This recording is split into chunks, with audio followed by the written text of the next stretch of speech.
Yo, what's going on everybody? FreakyDude99 here, and today Bungie dropped their developer insights for economy and rewards update. I have just found out about this, so we're gonna jump right in. Changing to ritual rewards. Starting in Season 22, we'll be making some changes to post-match rewards for ritual activities like Strikes, Crucible, and Gambit. Through examination of player feedback, we know the cadence of drops for recently added weapons in these activities is sometimes inconsistent. We all want to play with the new toys when they are available, and that's what we are aiming for with these improvements. So, starting with Season 22, players will be more likely to receive ritual engrams upon completion of activities within ritual playlists. Secondly, rather than having to wait for the new season, new ritual weapons will be able to be focused on their respective vendors starting as soon as they are added to the game. We want players to have greater agency in the rewards they are chasing and reassured that the time spent with these activities yields exciting rewards, even if getting an unexpected god roll after a Crucible match is a nice surprise. So what they're talking about is with Lightfall we had Trust come back for Gambit, but it wasn't focusable at the Drifter until Season of the Deep. So in those situations, instead of there being this season reprieve, instead they're just going to launch the weapon and have it be focusable right from the get-go, which is a fantastic change.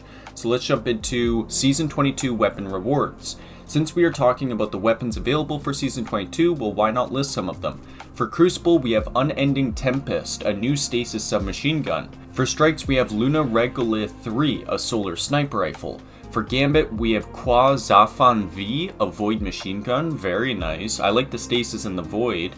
Nightfall, we have Warden's Law, a kinetic hand cannon. Astanax 4, a solar precision bow. For Iron Banner, we have the Guiding Sight, a strand scout rifle. Ooh, we'll see how that compares to Taraxipus, as well as there's another strand scout rifle that's really good right now that you can get from the World Drop pool. I'm forgetting the name though.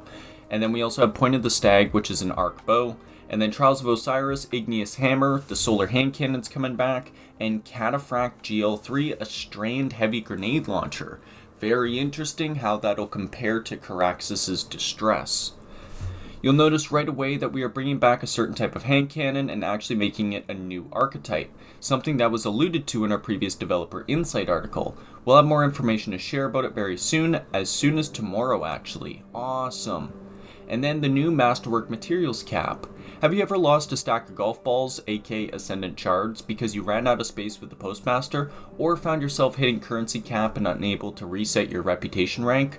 We have changes coming to help alleviate some of those issues. Starting in Season 22, we will be tripling the cap of Ascendant Shards and alloys, and doubling the cap for enhancement prisms. Whoa, let's go! Ascendant Shards going up to 30 cap, Ascendant alloys 30 cap, and enhancement prisms 100 cap. Amazing! This also means that you could potentially hold 30 golf balls in your Postmaster, so prepping up for new seasons and DLCs is going to be way more exciting as we'll have a lot more materials to work with. Note, there is no change for upgrade modules or enhancement cores. A big reason we are making this change is to remove the risk of losing those materials at the Postmaster. Now that the caps have been increased, we are removing the ability for these items to go to the Postmaster. Oh! If players already have full stacks of any of these materials in their inventory, moving forward they will behave like Glimmer, and the player won't receive any more of the items until they are below the cap. Interesting. Before making this update, we looked at the total number of players that would be affected by this particular change, and it turns out that less than 1% hold more than the new increased caps of those materials at their Postmaster. In other words, 99% of the player base will benefit from having higher inventory caps. Amazing. Truly an amazing change. And that doesn't mean that players currently holding currency at the Postmaster will lose them when the new season arrives. While new currency drops won't be going to the Postmaster anymore, let's make one thing crystal clear. The Ascendant Shards, Ascendant Alloys, and Enhancement Prisms currently at their Postmaster will remain until they're claimed. Thank goodness. Thank you for clarifying. And then the changes announced today are a precursor to some larger economy changes that we will reveal in the near future. Our goal is to keep Destiny 2's economy in a healthy state and avoid any possibility of currency inflation. That's the reason we regularly examine storage limits and costs, adjusting them in some cases, like we do in the early 2023 with Iron Banner, Trials of Osiris, Crucible, and Gambit. And that's going to do it for the update. A very short developer insight, I will say, but a very good one. This cap increase is really going to help out a lot of players, whether you think it or not, because at least I know, and for a lot of my friends that I play with, we all have maxed out caps of all of these materials, and we need more space because it's filling up our postmaster, and then we're losing certain items, and then we lose a stack of 10 Ascendant Shards or alloys or prisms.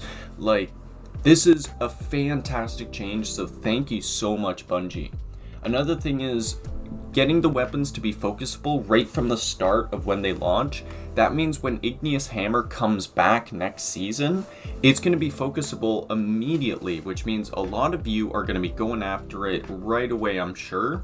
But it also means stuff like the new Strand Heavy Grenade Launcher Cataphract, that's going to be focusable, as well as the other weapons that we mentioned, like that Stasis Submachine Gun Unending Tempest from Crucible. Very interested into seeing what the archetype is for that, because that could prove to be one of the top Stasis Submachine Guns if it has certain roles. So this has been awesome. Thank you everybody so much for watching. I've been FreakyDude99, and of course we'll probably see you tomorrow for whatever they got planned for the TWID. Thank y'all for watching. Peace out, everyone.